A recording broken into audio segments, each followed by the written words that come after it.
bukan Tempo yang disomasi atau dilaporkan atau dikulik. Hai Gen Stitch ya, untuk mas-mas yang cerdas di sana, salam kenal, Dokter kan nggak kenal ya. Tapi siap-siap aja, sebentar lagi bakalan diserang sama yang namanya Mujair dan Tri ya. Oke. Pos, kamu takut ya ngelaporin Tempo? Jangan alasan jurnalisnya cari makan. Kan yang bisa kamu laporin majalahnya, ya kan? Kamu laporin majalahnya, tapi takut karena semakin dikulik-kulik semakin ketahuan deh kalau suami Nepos tuh terlibat sama judol, ya kan? Ketian ya, takut ya. Tapi kayaknya ada yang kurang deh mas. Masalahnya setelah dilihat nih, dianalisa oleh dokter psikologis nih ya, psikologinya, kayaknya emang si Nepos ini ngefans sama Doktif ya. Fans berat dia. Fans berat. Jadi sehari dia bisa bikin 8 sampai 10 VT gitu. Jadi kayaknya setelah Doktif melaporkan Nepos karena Doktif merasa ada dugaan tindak pidananya, Doktif laporkan. Nanti sebentar lagi dia bakalan bikin 30 sampai 50 VT. Kan ngefans banget kan? Udah niru topengnya, pakai niru topengnya Doktif, ya kan? Pokoknya semuanya ditiru, guys. Ya, itu namanya penggemar. Ya. Oke ya, Pos ya. Jadi Doktif nggak akan ngeladenin kamu lagi karena Doti nggak meladeni orang-orang tidak berpendidikan yang akalnya juga rendah, apalagi nyari duitnya dari duit yang haram ya, dapat duitnya dari perjudolan ya. Kalau memang Tempo menyebarkan berita hoax silakan dilaporkan, sama nih seperti Doktif yang melaporkan kamu. Artinya apa? Doktif senang semakin dibuka ke masyarakat ya, fitnahan-fitnahan kamu itu, dan tidak akan pernah bisa kamu buktikan ya.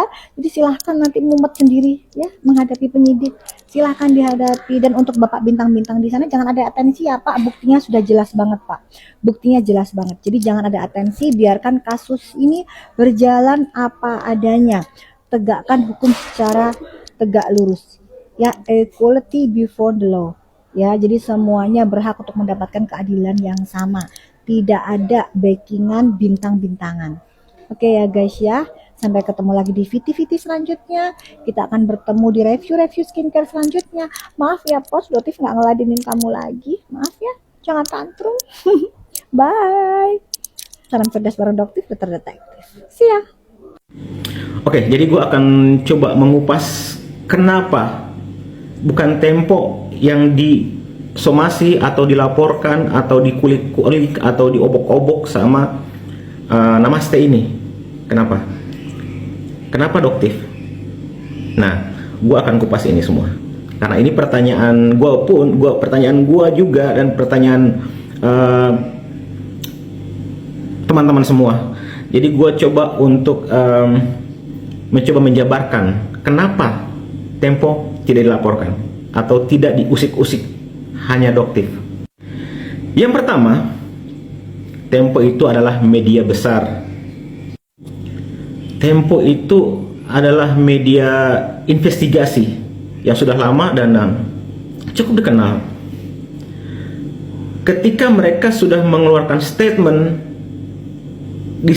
menyebutkan nama lengkap di satu kasus, mereka pasti punya dokumen, mereka pasti punya data, dan pasti mereka sudah share ke hukum, ke ranah ke orang hukum, pakar hukum, sebelum mempublish, sebelum menyebutkan gitu. Nah, kalau si Namaste ini mengulik-ngulik mereka lebih dalam, mengulik-ngulik terus setiap hari diapain gitu, atau bahkan disomasi segala macam, atau dilaporkan langsung segala macam. Kekhawatirannya adalah, ingat, Tempo itu media besar investigasi. Yang ada, mereka bisa mengulik lagi apa yang belum beredar akan terkuak lagi dari Tempo. Gitu. Dan kalau memang tidak terbukti, atau kalau memang kalau itu memang terbukti benar, akan jauh lebih parah Namaste dan keluarganya, bukan keluarganya, dan suaminya. Intinya adalah sulit dia untuk masuk, karena media besar itu ya, balik lagi seperti saya jelaskan di awal tadi, sebelum mereka berstatement itu mereka ngulik dulu, ngulik sampai sedalam-dalamnya. Ingat, mereka itu media investigasi profesional, gitu. Nah, kenapa kedoktif? Yang pertama, mengalihkan isu, ya kan? Mengalihkan isu agar si Tempo ini terlupakan. Orang netizen akan berdebat, jadi dia melemparkan statement tentang doktif segala macam. Orang-orang masyarakat atau netizen akan berdebat tentang itu, akan heboh ke situ, melupakan Tempo, melupakan bahwa Tempo yang pertama kali mempublish nama suaminya. Nah, doktif ini media atau apa ya, Instagram, di media sosial biasa seperti ini, lebih individu, jadi lebih gampang untuk diserang, lebih gampang gitu dibanding dia harus menyerang media besar yang itu media investigasi. Nah, karena dokter ini individu, dia lebih enak menyerangnya, lebih gampang meluapkan emosinya ke doktif, sampai masuk ke ranah-ranah yang udah nggak ada hubungannya, yang udah kacau gitu, kayak udah nggak boleh disebutin gitu sih sebenarnya. Apalagi kalau masalah masalah mantan suami, masalah mandul, udah kejauhan. Nah, kalau memang tidak benar, apa harusnya ya? Ini harusnya, kalau memang tidak benar apa yang disampaikan Tempo, somasilah Tempo, laporkanlah Tempo, gitu. Ya balik lagi adalah, kenapa dokternya diserang? Karena dokter itu individu. Lebih gampang dia cuap-cuap, lebih gampang dia nyerang tuk-tuk, apalagi dokter dengan track record yang menurut dia bla bla bla bla, ada isu suap dan lain-lain. Lebih enak dia nyerangnya, lebih lari kemana-mana gitu, lebih dipermainkan gitu dokternya gitu. Dan ini sebenarnya balik lagi adalah mengalihkan. Nah, ini saya bikin kesimpulannya, saya bacain ya kesimpulannya karena ini biar nggak kepotong-potong.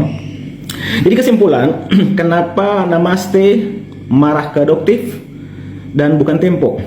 Karena lebih mudah, lebih aman, dan lebih strategis dari sisi manajemen citra. Menggugat media besar seperti Tempo bisa membuat risiko lebih besar lagi, termasuk terbukanya bukti-bukti baru yang mungkin ingin mereka hindari. Gitu. Jadi ya itu balik lagi, saya bilang tadi, takut ya, takut banget ya nyerang Tempo ya, takut banget ya, takut.